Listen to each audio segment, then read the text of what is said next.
தம்பி வீமா எழுந்து வருவாய் தம்பி, எழுந்து வருவாய். காட்டுக்கு சென்று காய்கறி எத்தனை பேர் சேகரித்து கொண்டு சன்னத்தில் தம்பி வீமா என்று அழைத்த செவியில் கேட்டு ஓடோடு வந்து வாக்குகின்ற சன்னத்தில் என்றைக்குமே மலர்ந்த செந்தாமரை உற்சவங்கள் முகமாக்கப்பட்டது.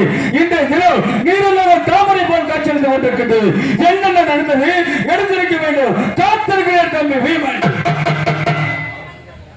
தம்பி வீமா, அட்டாவரியில் துள்ளி விளையாடும் புள்ளி மான்களை போல் அலைந்து திரிந்து கொண்டிருந்தீர்களே, உங்களை கொண்டு வந்த இந்த பாராவரத்தில் விட்டு விட்டேனடா இந்த பாவி.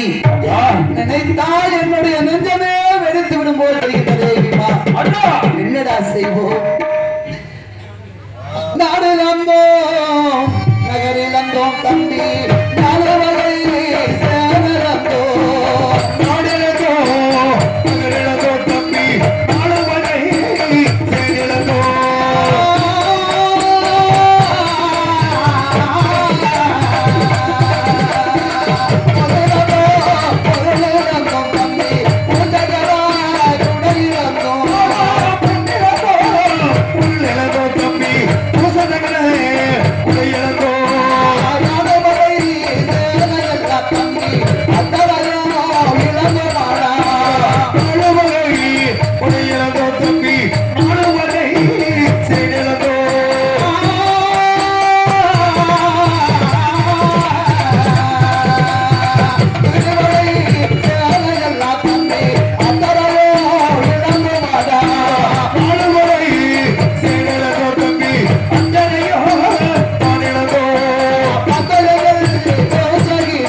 இழந்துவிட்டு இந்த பாராவரத்தில் பசியோடு பட்டினியோடு வாழ்ந்து வந்து கொண்டிருக்கின்றோமே தம்பி.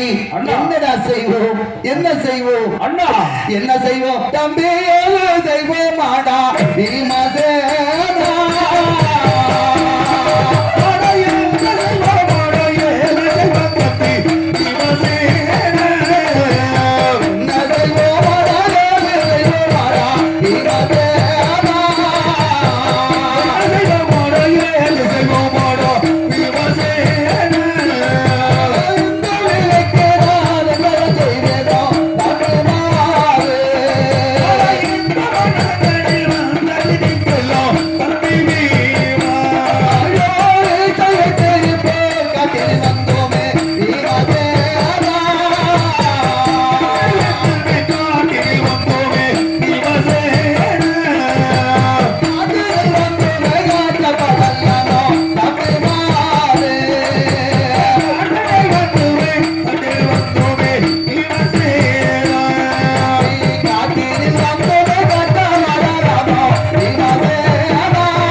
வனத்திலே காய் கனிகளை தின்று பசியாறிக் கொண்டு வருகிறோமே, மீண்டும் அந்த அச்சாவளியில் நாம் ஆழ்வோமா பார்த்தோமா?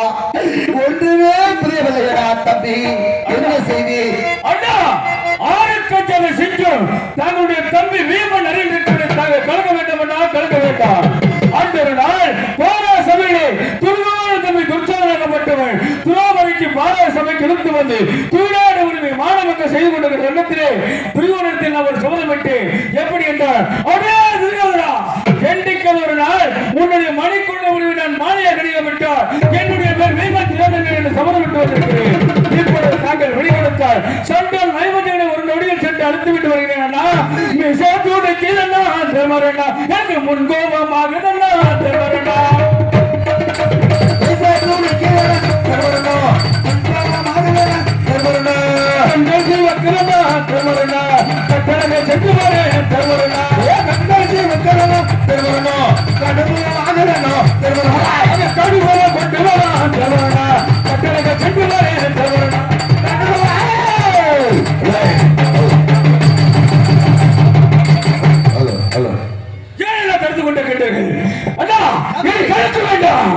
என்ன காரியம் செய்ய தெரிந்தாய்? இப்பொழுது சென்று துரியோதனை தாக்கிவிட்டு வருகிறேன் அண்ணா என்று சொல்கிறாயே. அன்று பாரா சபையிலே என்ன சபதமிட்டு வந்தோம்? 18 நாள் வாழ்ந்த போரிலே உன்னை வென்று வேண்டும் என்று அஞ்சாமையை ஆழ்வோம் என்று சபதம் செய்து வந்தோம் அல்லவா? வேண்டாம் தம்பி, பொறுமையாக இருக்க வேண்டும். பொறுத்தவன் பூமியால் தான் பொங்கியவன் காடாழ்வார் என்று சொல்வார்கள். எதிர்பார்த்துக் கொண்டிருந்தால் எப்பொழுது வருவது இல்லை என்றால் இல்லை. தாங்கள் எனக்கு விடை கொடுத்ததாக வேண்டும். சண்டான நைபதிகளை வாயுதனை பிளந்து மண்டி 1000 சுக்கரனோடு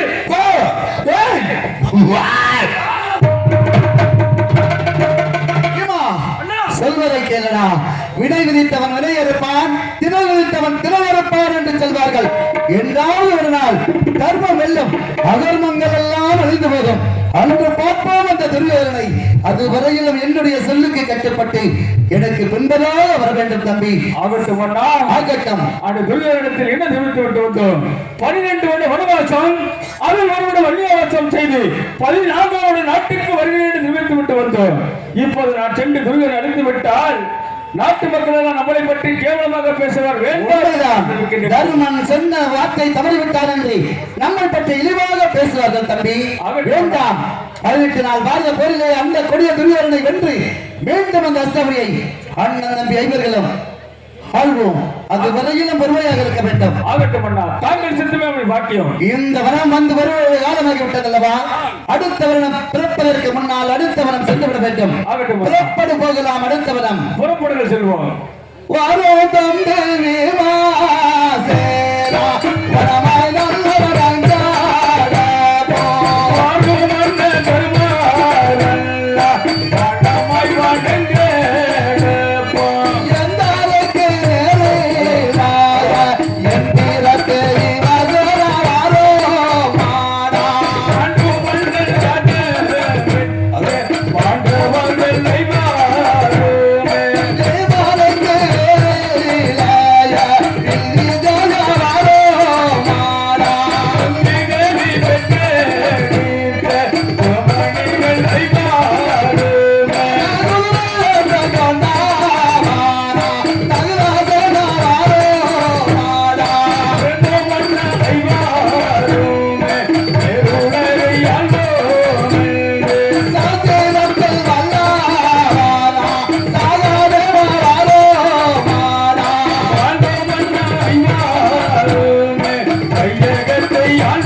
தர்மராஜ நடக்க